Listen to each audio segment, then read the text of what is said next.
klik ini, kita masukkan saja grup post test di dependent list, grup di faktor. Post test course-nya itu tuh di dependent list, grupnya di faktor. Oke, sudah.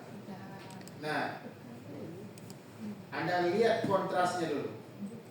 Oke, tidak perlu. Anda lihat post hoc-nya. Nah, post hoc ini Anda ambil Bonferroni. Silahkan, terserah sebenarnya mau milih yang mana, tapi saya cenderung lebih ke Bonferroni. Ada juga yang menggunakan Tukey ini. Ada yang Bonferroni, tapi yang saya pahami sama sebenarnya Bonferroni juga yang saya pahami. Yang lainnya saya nggak tahu bagaimana cara menampilkan datanya. Tapi saya gunakan Bonferroni. Lalu kita continue saja. Udah, nggak usah pegang-pegang yang lain. Itu saja. Kita klik continue. Option, masukkan homogeneity langsung boleh, karena Anda akan mencari homogenitasnya kan.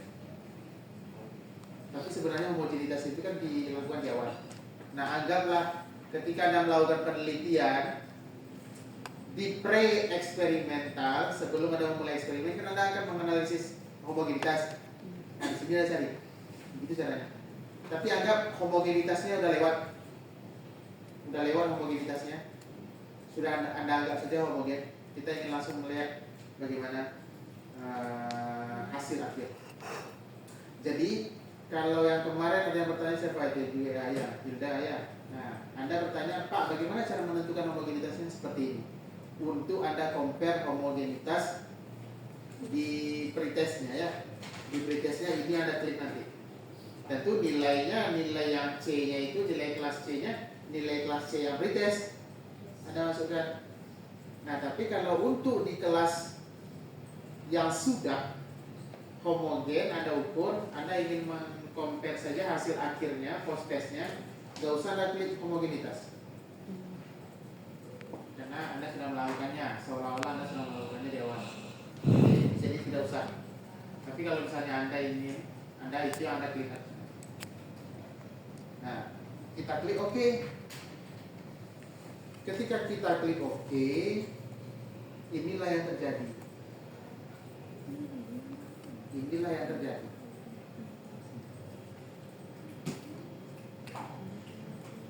Mana cara baca data ini, Pak?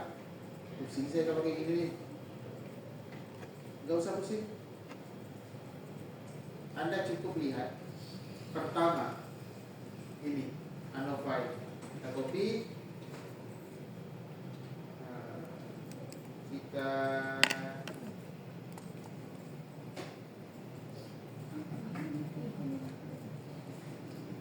anggaplah dulu. Anda kan mengambil membuat isi laporan kan nanti kan seperti ini di dalam penelitian tesis Anda nanti atau skripsi Anda copy dulu, copy ini masukkan dia ke sini, nanti kan ke Word kan seperti ini. Nah, kita sedang baca data sekarang. Nah, saya membaca datanya seperti ini cara membaca datanya. You can use your own language choice, silahkan saja, tapi intinya adalah when you see about the significant value di bawah 0,05 berarti dia memiliki perbedaan yang signifikan. Itu yang harus Anda perhatikan. Ketika Anda ingin melihat secara signifikankah atau secara statistikali signifikankah antar grup itu, Anda akan melihat SIG-nya harus kurang dari 0,05. Ingat, hanya homogenitas dan normalitas yang Anda lihat besar dari 0,05. Tapi kalau untuk melihat perbedaan kurang dari 0,05. Apa? apapun itu, eksperimental, Ini normal aja. mau korelasi, 0,8. eksperimental. Kan di bawah 0,5. Dua kelasnya. Coba tanya Alia deh. SID-nya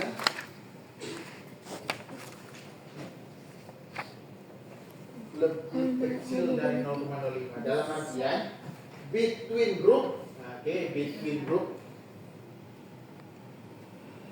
Anda bisa mengatakan bahwa the difference between kelas GPA, kelas SA, dan kelas DL in terms of students writing test is significant. Nah, begitu caranya lihatnya. Atau there is a significant difference between Tidak signifikan, kelas tapi A, mungkin B, C atau kelas GPA, kelas SA dan kelas DL in terms of writing atau students writing ability-nya misalnya atau apapun itu. Penting kuncinya adalah significant difference. Okay. Significant difference between groups. Ingat, ini masih antar kelas. Anda kan harus melihatnya bagaimana sih membedakannya. Dua kelasnya itu seperti apa. Sekarang kan hanya simpulkan pertama ini adalah antar kelasnya memiliki perbedaan yang signifikan. Nah, yang keduanya lagi, jika kita ingin melihat lebih detail lagi, multiple comparison-nya Anda jabarkan bagaimana cara membaca data multiple comparison sudah sangat clear disebutkan di SPSS ini. Tinggal Anda saja yang melihatnya.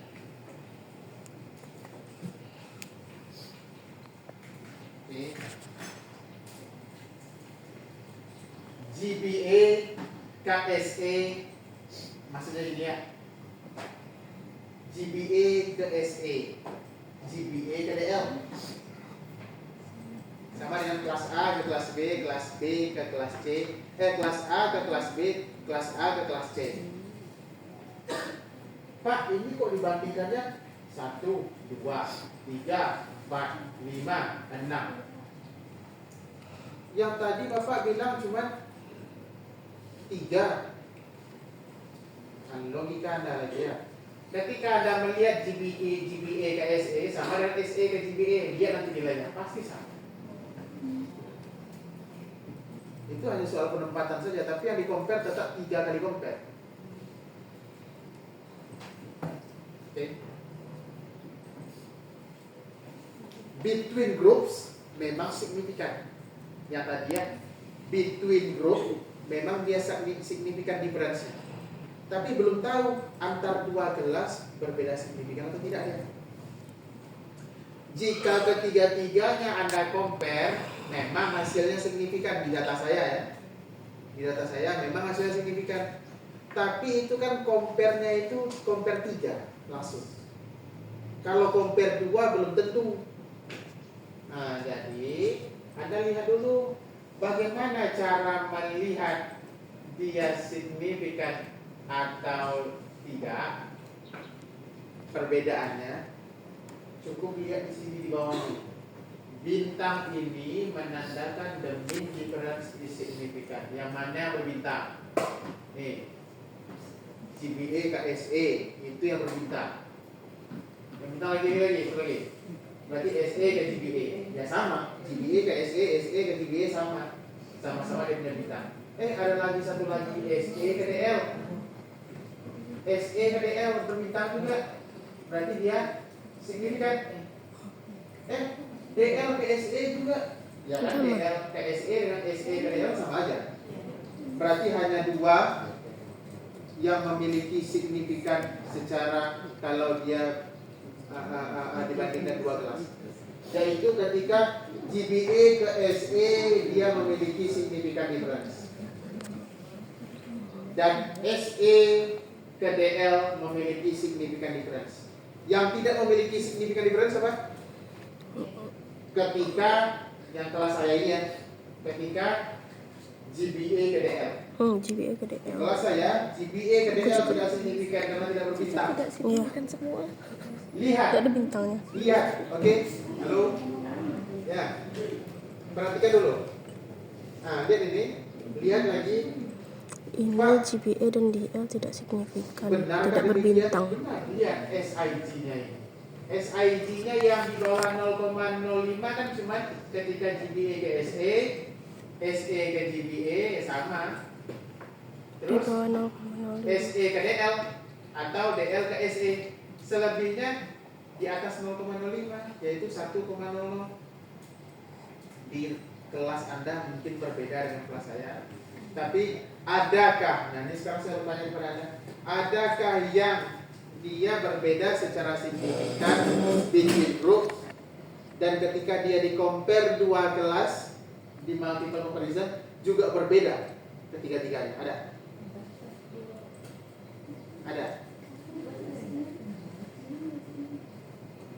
Ada? Coba lihat. Ada? Ada? Enggak ada yang berbintang sama sekali? Ah ya, berarti memang tidak ada yang berbeda. Tidak ada yang berbeda secara signifikan ya. Itu aja. Ada yang ketiga-tiganya ketika di multiple comparison berbintang ketiga-tiganya ada? Ada? Yang satu enggak. Ya, enggak ada masalah berarti. Berarti GPA ke SE memiliki significant difference, GPA ke DL memiliki significant difference, SE ke DL significant difference juga. Udah. Paham? Paham. Sampai di sini?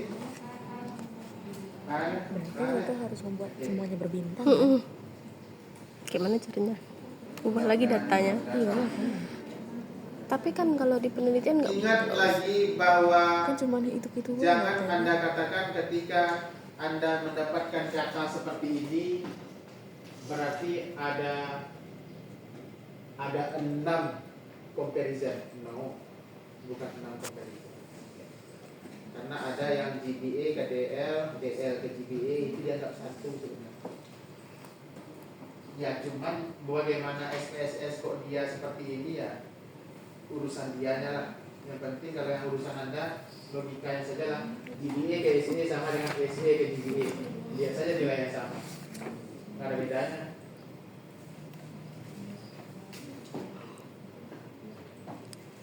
Oh, yang satu lagi minus Pak, yang satu lagi plus. Yes, oke, nggak ada masalah. Minus kalau di SPSS bukan berarti selalu negatif ya. Ini kan cuma arah saja. Kalau arahnya ke kanan dia plus, arahnya ke kiri dia minus. Di GBA ke SE ada saja arahnya ke kanan, memang dia plus dia. Tapi kalau SE ke GBA dia arahnya ke kiri minus ya. Tapi tetap aja sama 5.200, 5.200. Berarti kita harus bikin semuanya berbintang. Kalau nggak ada bintang itu kita manipulasi. Sampai di sini Pak. Itu kalau kan nggak boleh dimanipulasi data. Saya sekarang coba Anda gunakan untuk mencari yang homogenitas yang tadi ya, yang saya bilang tadi. Kan tadi Anda kan saya bilang nggak usah cari yang homogenitas karena kita sedang melakukan post test. Nah, coba anggap kita tarik ke belakang, gunakan pintu Doraemonnya, kembali Anda ke masa lalu lagi. Ketika nilai post test belum ada, Anda melakukan analisis homogenitas. Seperti yang saya tunjukkan tadi, klik ANOVA, dia dalam keadaan tetap anggap post test ini yang pretestnya ya. Anggap post test ini yang pretestnya. Kan Anda punya kelas yang lain lah. Kelas saya masih seperti ini. Anggap Anda menggunakan nilai yang pretestnya, pretest yang di kelas yang Anda punya. Masukkan itu. Saya anggap sudah memasukkan nilai pretest. Ya, saya anggap sudah memasukkan nilai pretest. Saya merubah nilai yang menjadi pretest. Anda terserah Anda mau berubah seperti ini pun juga nggak masalah. Anggap ini nilai pretest. Oke? Anggap ini nilai pretest. Supaya jangan Saya coba. Lebih sulit ada Saya pindahan. memasukkan kembali nilai pretestnya. Anggap Anda memasukkan nilai pretest ini. Oke, jadi inilah nilai pretest kan itu ya.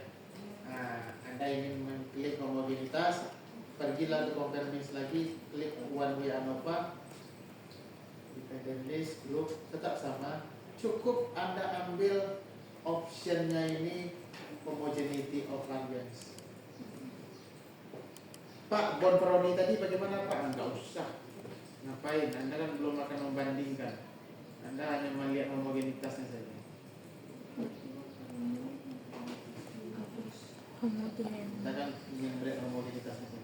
Sir, Lalu berarti klik OK. ke LSD berarti. Apa? Bonferroni tadi klik ke LSD, Sir. Apa? LSD yang di atas Bonferroni. Kenapa? Kan yang tadi Bonferroni, Sir. Berarti nggak usah. Enggak. Kalau ingat lagi bahwa Bonferroni digunakan untuk ketika Anda compare hasil akhir, yaitu di post test. Sekarang kan kita tarik lagi ke belakang Anda ketika pretest. Anda ingin melihat homogen atau tidaknya between group. Nah, seperti ini. Jangan Anda lihat dia. Ini saya hasilnya begini. Jangan Anda lihat yang ini, yang ANOVA ini. Anda lihat yang test of homogeneity of variances. Ini dia homogenitasnya ini. Dan ketika Anda melihat SID-nya yang di saya 0,018 masih kurang dari 0,05, berarti saya tidak kelasnya tidak homogen karena kurang dari 0,05. 0,06. Ingat, Baik. dikatakan homogen jika besar dari 0,05. Tidak homogen. Dikatakan signifikan difference jika kurang dari 0,05. Nah, ini yang didapatkan oleh saya, nilainya begini. Anggap saja nilainya memang seperti ini ya. 0,018 berarti tidak homogen kelas saya. Ya, terus Anda bilang, Pak, kelas Bapak tidak homogen. Kenapa Bapak ajukan juga untuk post testnya? Kan harusnya homogen. Kaidahnya memang seperti itu. Tapi kan sekarang kita pura-pura itu. Ini bahwa ini tidak homogen, ya saya akan usahakan homogen nanti. Setelah homogen, baru saya akan lakukan treatment kan begitu. Yang penting kan sekarang substansinya Anda mengetahui cara, untuk melihat homogenitas, cara untuk mengcompare lebih dari dua kelas. Secara kaidah wajib dia homogen, wajib dia normal. Pak, kalau tidak normal nanti kita lihat kasus-kasus yang tidak normal. Yang normal-normal itu. Ada pertanyaan? Ada pertanyaan? Sekarang saya bertanyakan dari eksperimental yang sederhana seperti ini, ya sebenarnya ini termasuk yang kompleks. Untuk anak S1 ini sudah bagus ya. Dari yang segini aja sudah ada yang terbersih mau melakukan penelitian eksperimen? Udah. Ada saya. Kenapa? Semudah itu. Hanya masukkan nilai, dapat hasil, selesai skripsinya. Apa? Ah iya. Nah, setiap penelitian pasti punya pengorbanan. Iya. Ketika Anda memilih pengorbanan yang simpel, ya yang simpel itu aja yang didapatkan. Tapi belum tentu juga yang simpel yang Anda pikir ternyata akan simpel sampai akhir. Ternyata ada yang simpel di awal, ternyata rumit di akhir. Tapi kalau Anda sudah melihat rumitnya di akhir, Anda sudah mempersiapkan untuk mengatasi rumit tersebut dari awal. Paham? Rumitnya seperti ini aja di akhir.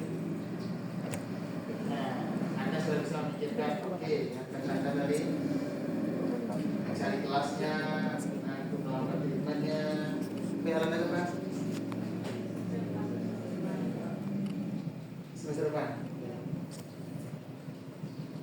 Apakah Pak proposal sudah bukan diajukan ya, sedang dalam proses apa di tesis writingnya? Saya mengingatkan kepada Anda lagi, tidak ada jaminannya. Sekali lagi bahwa yang di tesis writing akan menjadi proposal skripsi. Tapi jika Anda memang sudah mantap di sana dan ada rekomendasi dari dosen di jurusan Anda bahwa ini bagus untuk langsung diberikan ke pembimbing, ya itu kan bisa mengurangi kerja dari dosen PTA seperti kerjaan saya kan. Jadi saya nggak perlu lagi mikir-mikir lagi ini mau di mana, mau siapa. Cukup yang ada dapat rekomendasi langsung saya berikan pembimbingnya siapa. Tapi yang tidak mendapatkan rekomendasi, pikir lagi apa yang akan Anda akan buat. Ya setidaknya untuk nilai tesis writingnya ada, tapi untuk pembimbingnya belum. Ini boleh.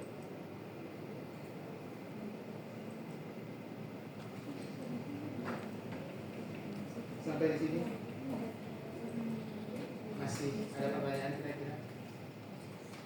Adakah yang ragu dari penjelasan saya? Oke deh. Itu buat yang di board tuh.